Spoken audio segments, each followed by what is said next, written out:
পানির দামে তেল নয়, বরং এবার স্বয়ং পানি দিয়েই চলবে গাড়ি। এমনই এক অভাবনীয় প্রযুক্তির ইঞ্জিন তৈরি করেছে গাড়ি নির্মাতা প্রতিষ্ঠান টয়োটা, যা ইতিমধ্যেই টক্কর দিচ্ছে বিশ্ব ধনকুবের ইলন মাস্কের পরিবেশ বান্ধব গাড়ি টেসলার সাথে। শুনতে অবাক লাগলেও এটি এখন বাস্তব যে পেট্রোল বা ডিজেলের পরিবর্তে গাড়ি চলবে শুধুই পানি দিয়ে। জাপানি গাড়ি নির্মাতা প্রতিষ্ঠান টয়োটা নিয়ে এসেছে এমনই এক প্রযুক্তি, ওয়াটার ইঞ্জিন, যা পানি দিয়ে হাইড্রোজেন তৈরি করে ইঞ্জিন চালাতে সক্ষম।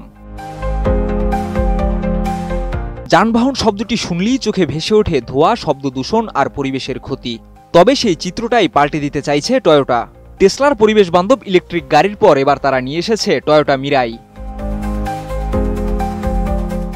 টয়োটার এই গাড়িটি চলে হাইড্রোজেন ফুয়েল সেল প্রযুক্তির মাধ্যমে। প্রথমে পানির ট্যাঙ্ক থেকে ইলেকট্রোলাইসিস প্রক্রিয়ায় তৈরি হয় হাইড্রোজেন ও অক্সিজেন।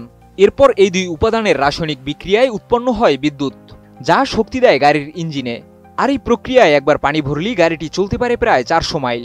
এছাড়া প্রচলিত হাইড্রোজেন চালিত গাড়িগুলোর মতো এটি বাইরের হাইড্রোজেন স্টোরেজের উপর নির্ভর করে না। তবে হাইড্রোজেন অত্যন্ত দাহ্য হলেও এই গাড়িটিতে উচ্চচাপের স্টোরেজ ব্যবহৃত হয় নাই, ফলে নিরাপত্তা নিশ্চিত হয়েছে আরও এক ধাপ। টয়োটার এই ওয়াটার ইঞ্জিন চালিত গাড়িটির মূল্য শুরু হয়েছে $50,190 থেকে। সঙ্গে রয়েছে $15,000 মূল্যের হাইড্রোজেন ফুয়েল কমপ্লিমেন্টারি প্যাকেজ, যার মেয়াদ 6 বছর।